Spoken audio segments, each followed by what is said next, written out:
Hello, and welcome to another Three Things in Podcasting. This is for the week of, I say the day it's released, which is today is June. Let's do that. Today is June 21st, 2024, and these are the three things in podcasting I want to talk about this week. So the first is pretty big news here. I think, and it's that Libsyn adds YouTube API support. Now, I'll just say, I'll bring up the story here so that you can see it. Now, they say in an industry first. This is like, depending on how you want to pick this, it's like a little bit of an embellishment because there are several hosts that will publish an audio a video version of your audio over to YouTube. RSS.com does this, Transistor does this, and then YouTube has its own RSS ingestion. But what makes this newsworthy is they have integrated with YouTube's newly announced podcast API features announced by YouTube at the podcast show in London earlier this year, just like a few months ago, I think. And the most interesting thing here is the ability to publish video files, right? And so if we scroll down to this announcement, audio podcasters with a separate video podcast. So I'll read directly from this. Creators who host an audio podcast on Libsyn and also publish a video version directly through the YouTube platform for YouTube audience only. By the way, this podcast, this episode qualifies as that. This is a video first type of episode I'm doing that I'm also publishing the audio to.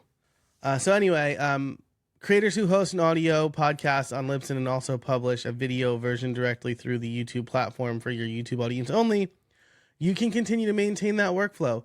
If you would like your video only version available everywhere video podcasts are available, you can create a new podcast on Libsyn and use the new integration. Libsyn will also distribute your new video podcast to YouTube and other video-compatible podcast platforms. Yes, Libsyn supports video podcast hosting and distribution. Now, I'm not the biggest fan of Libsyn. I think that they were more or less first to market, and they did a lot for the podcasting industry, but in the intervening years, they've kind of fallen behind, in my opinion. But this is huge. I think that this is great. I am essentially publishing this on my main YouTube channel, and then the audio-only version of the podcast goes to the dedicated Podcast Workflows YouTube channel. So I think that there's a lot of good here. If you're a Libsyn user and you do a video podcast, is great. And as the announcement says, these are the newly announced podcast API features. So I definitely hope to see more hosts roll that out in the future.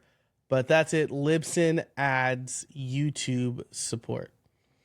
Okay, so next thing on the list is from friends of the show, Mark Asquith and Danny Brown from In and Around Podcasting and from Captivate. But they, in this week's episode, the one that came out on June 19th, that's episode 13, they have a segment on the show called Stupid Stuff in Podcasting. And Danny came across a Reddit post that I didn't track down because Reddit scares and confuses me. So I'm just going to link to the In and Around Podcasting episode page. But the gist of it was a Redditor basically said, like, don't even think about trying to make money podcasting. 99% of podcasters don't make money. You don't make money unless you have 100,000 downloads per episode or whatever. And that's just crazy to me. So I just wanted to take a minute and wax poetic about this because I have pretty strong opinions about it. When should you think about making money with your podcast? I think with the caveat that, like, if you're just doing it for funsies to try stuff out and, not really commit to it, like you just want to see if you like it, or it's like a hobby and it will only ever be a hobby and you don't care about downloads and all that. Assuming that's not the case, You should start thinking about making money for your podcast before you launch your podcast. I'm really bullish about this because this commenter is basically taking the stance that the only way to make money is by selling ads through CPM, or cost per mille, or a set price per 1,000 downloads, which is usually between, I don't know, $15 and $20 maybe per 1,000 downloads. So if you get 1,000 downloads for your episode of your podcast, you'd get paid between $15 and $20. This is flawed because CPM is not the only way to make money, as I said in an argument I got with a very popular podcaster a few months ago. I don't think CPM is a good way for podcasters, especially independent podcasters, to make money. And I think if there are people who are staking their claim on helping podcasters making money, and they're pushing that narrative, it's a disservice to them. It's a disservice to podcasters. And I would say they probably have an ulterior motive, if I'm being completely honest. So if you want to make money with your podcast, or you want to start a podcast that generates income, know that there are a few ways to do it. It doesn't just have to be sponsorships, It could be selling your product or service. It could be affiliate links. It could be memberships. And if you want sponsorships, you don't have to sell by the industry standard CPM.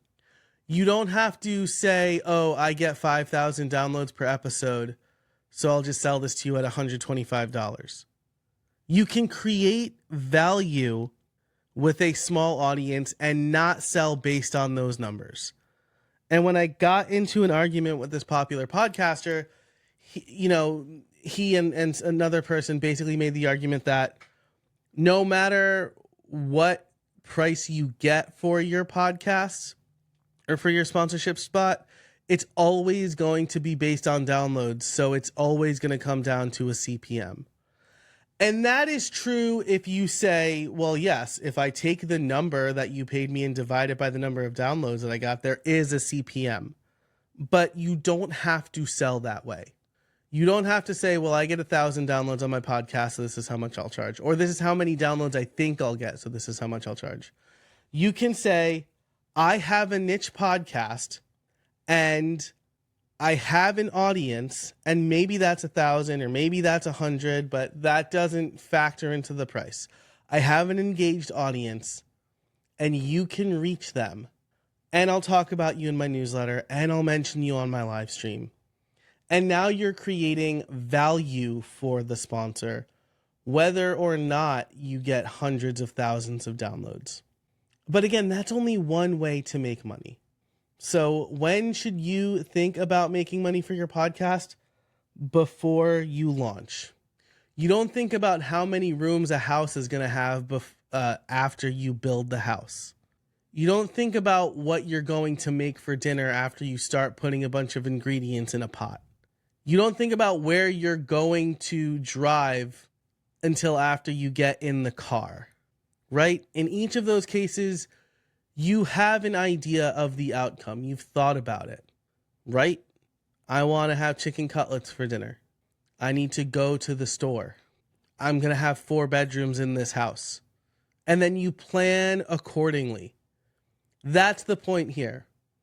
If you're launching a podcast and you want it to make money, you need to plan for it to make money. This is not Field of Dreams. If you build it, they won't come. You have to be intentional. Okay. That was a really long time on this one screen. I'll link to the episode where they talk about it in and around podcasting. The last thing I want to talk about, this is just a quick friendly thing. I guess this is going to be an episode on the shorter side. That's okay, though. We're covering 3 things. That's the main goal of this show. So however long it takes us to cover 3 things is fine. It's just some good advice from Kieran McRae. I hope I'm saying that right, Kieran. I don't think I've ever actually heard you say your name. But over on Twitter, he offers some really good advice on trailer swaps. So he says, creating a trailer swap with other podcasts is easy. Number 1, who you are. Number 2, what you do. Number 3, why they should listen. Number 4, how to find you. Get those 4 things into a 30 to 60 second trailer and swap it with another show. Podcast swaps are the best way to grow a podcast. I know some people feel differently about that. Some people think it's just like easy advice to give that doesn't yield results. But borrowing other people's audiences is a tried and true method of getting people to listen to your show, or for growing an audience, rather. Borrowing other people's audience is a tried and true method for growing your audience, right? This is why TV shows have crossover events. This is why similar shows get cross-promoted on competing shows. This is why when you're watching one sporting event, a network will promote other sporting events, because the people watching this thing probably fit the bill for another thing. This is why people do joint webinars. This is why people do collab YouTube videos. This is why people do guest blog posts. And it's the same for podcasting. So if you want to grow your show, definitely do some trailer swaps or podcast swaps. I've done guest swaps with people. But Kieran's advice here for a trailer swap: 60 seconds max. Try to make it 30. And talk about who you are, what you do, why they should listen, and how to find you. If I were to do it, I haven't thought about this, so I'm doing this off the dome, I guess. If I were to do that for this show, I would say, let's see, I should probably just hit record on this. This will be my podcast swap audio. Do you feel like you spend way too much time on your podcast? Like you spend more time in the pre and post production than you actually spend creating great content?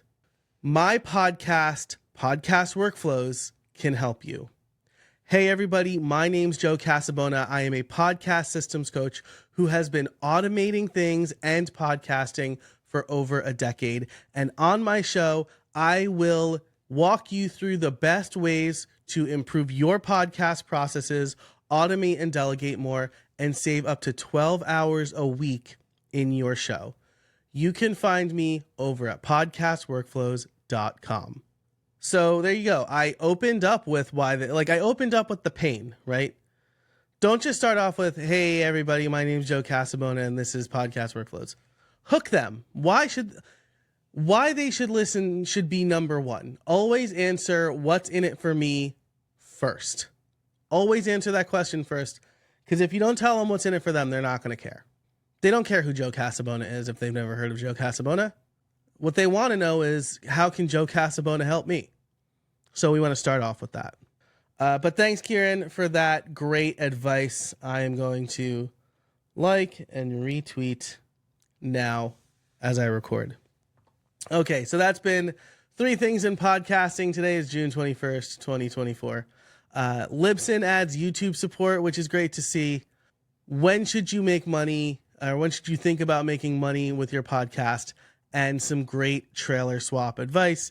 If you liked this episode, head on over to podcastworkflows.com. podcastworkflows.com/join and join the newsletter, because I send out helpful advice every week for you to save 12 hours per week on your podcast. Improve your workflow. Make it easier so you can focus on great content. Thanks so much for listening. My name's Joe Casabona, and until next time, I'll see you out there.